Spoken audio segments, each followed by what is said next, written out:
Welcome back. We continue now with Thomas Gray's classic Elegy in a Country Churchyard. I'm on page 670 with you. I'm working now at line 85. He's been talking already about these amazing people who are, they're kind of nobodies. I mean, they're just kind of country people, nobodies. For whom, line 85, for who, to dumb forgetfulness a prey, this pleasing anxious being ere resign, left the warm precincts of the cheerful day, nor cast one longing, lingering look behind. In other words, he says, all people die the same way. They want to have one last look backwards and try to somehow capture something that was important about their life. On some fond breast the parting soul relies, some pious drops the closing eye requires, a bit of some tears, in other words. Even from the tomb the voice of nature cries, even in our ashes live their wonted fires. In other words, he says, this is the powerful thing about living our life, is that no matter who you are, you want to matter. Let's write that down in 2a. No matter who you are, you want to matter to someone. You want to matter in some way. For thee, now he's going to turn to Gray, to the poet himself. For thee, who mindful of the unhonored dead, dost in these lines their artless tale relace. If chance by lonely contemplation led, some kindred spirit shall inquire thy fate. Now let's watch how this works. It's a very interesting movement of this poem. The poem begins by him talking about nighttime coming, evening. Then the poem shifts in its focus to the people laying under the ground. The last part of the poem now, write this down at level 1, shifts to him himself. That is to say, the poet. And he begins to think about his own, not only death, but more interestingly, burial. Happily, here the word happily means perhaps, some hoary-headed swain, here in other words, some white-haired country laborer, may say, oft have we seen him at the peep of dawn, brushing with hasty steps the dews away to meet the sun upon the upland lawn. In other words, some old man might say, you know what? Every morning when I'm driving my cows out to the field, there was this kid that was sitting over there under this tree next to the graveyard, and he had out his little writing notebook or something. I don't really know what he was doing over there. Look at the next one. There, at the foot of yonder nodding beech, that wreathes its old fantastic roots so high, his listless length at noontide would he stretch, and pour upon the brook that babbles by. In other words, he says, I saw this kid all the time, this old man who would lead out his cows out to the field. I saw this kid. He was sitting under that tree over there, and he would, in the middle of the day, and he'd be sitting in the shade. He'd be writing. Hard by yon wood, now smiling as in scorn, muttering his wayward fancies, he would rove. In other words, he says, I would look up, and he would be like, his mouth would be moving. Of course, this would be the poet reciting some of the lines they had written to make sure that they sound correctly, right?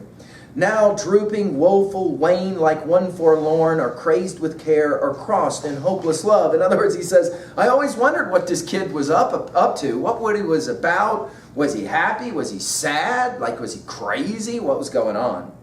Then finally, one morn, I missed him on the accustomed hill, along the heath, and near his favorite tree. Another came, nor yet beside the rill, the stream, the brook, nor up the lawn, nor at the wood was he. In other words, the old man says, but one morning, see, the poet is imagining this about himself. But one morning, the old man says, I was driving my cattle out to the field, and I looked over and the kid wasn't there. He was gone. Of course, the understanding is that the young man has passed away. Now again, knowing so the biography of Gray helps us here. He had poor health, right? And so he recognized the potentiality that he might not live, to become an old man. Top of 671. The next, with dirges due and sad array, slow through the churchway path we saw him borne. In other words, the poet imagines himself being carried in the coffin towards his grave. Approach and read, for thou canst read, the lay graved on the stone beneath yon aged thorn. In other words, hawthorn tree. In other words, they buried him under the very tree that he used to come and sit and write all these poems. Did you notice the little phrase at line 115, for thou canst read? In other words, he's saying to people who can read, obviously not like the majority of the people who are buried in this graveyard. Now, the epitaph. That is to say, the words on the tombstone that speak about this kid, Gray writing about himself before he dies. It's an interesting 3B project. Maybe we'll mention it at the end of our conversation. Here lies his head upon the lap of earth. A youth to fortune and to fame unknown. In other words, let's just say the first thing Gray says about himself is he dies young, fair youth, and he's unknown. He didn't live long enough to be famous. Fair science, your learning, in other words, education, frowned not on his humble birth, and melancholy marked him for her own. In other words, he wasn't tremendously well educated, and he was a sad boy. He was melancholy. Large was his bounty. This means he had a tremendous gift. And his soul sincere. This means he was authentic. Heaven did a recompense as largely send. He gave to misery all he had, a tear. He gained from heaven, 'twas all he wished, a friend. Oh, this is an interesting line. He says in the end, the only thing he wished of heaven or God was that he could be friends with God. No farther seek his merits to disclose or draw his frailties from their dread abode. In other words, don't talk too much more about how great he was, and don't try and find out all of his mistakes or the things he screwed up on.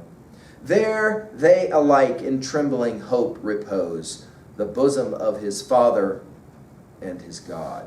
In other words, leave him to lie. Don't wonder too much about what he was really like, which is, of course, ironic, because what has the poet been doing at the beginning of the poem? Wondering about what these people buried under the ground were actually like.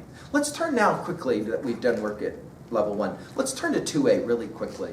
Possible messages, themes here. Obviously, we've got several.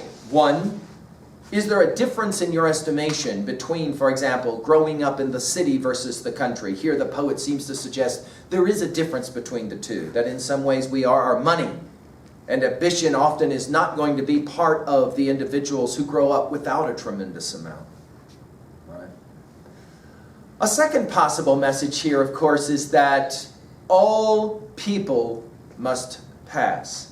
As we have said many times in our conversation together, and we will certainly say again, the only difference between you and a fly is you know about fly swatters. In other words, this is a poem that reminds you there is a fly swatter. You don't get to stay at the park and swing forever. You have to go to the van even if you don't want to.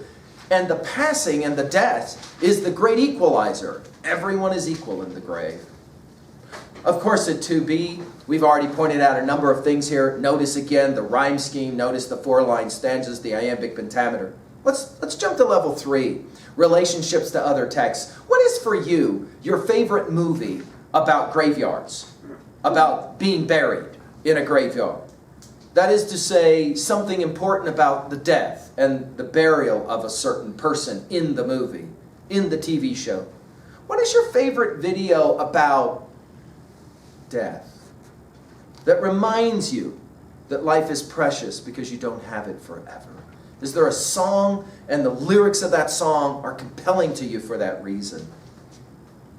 Let's point out, by the way, at 3A, we've mentioned a couple of other texts, but let's mention John Keats, the great romantic poet, who before he died, and died young, reminds us a lot of this poem. Before he died, he had the words put on his own tombstone, here lies one whose name was writ in water. If you make a mark in water, what happens to the mark? Immediately gone, right? In other words, before he died, he said, on his tombstone, I will be forever forgotten. The irony, of course, is that John Keats is one of our most remembered poets, and yet when he died, the words on his tombstone were, I'm going to be totally forgotten. Let's jump to 3B, and of course, this is a fascinating question. If you had to write down the words that you would like to have appear on your tombstone, what would those words be? Can you jot those words down right now? How do you want to be remembered? Of course, there's always been that observation as well about on people's tombstones, the most fascinating piece of writing is always that dash between the year you were born and the year you die.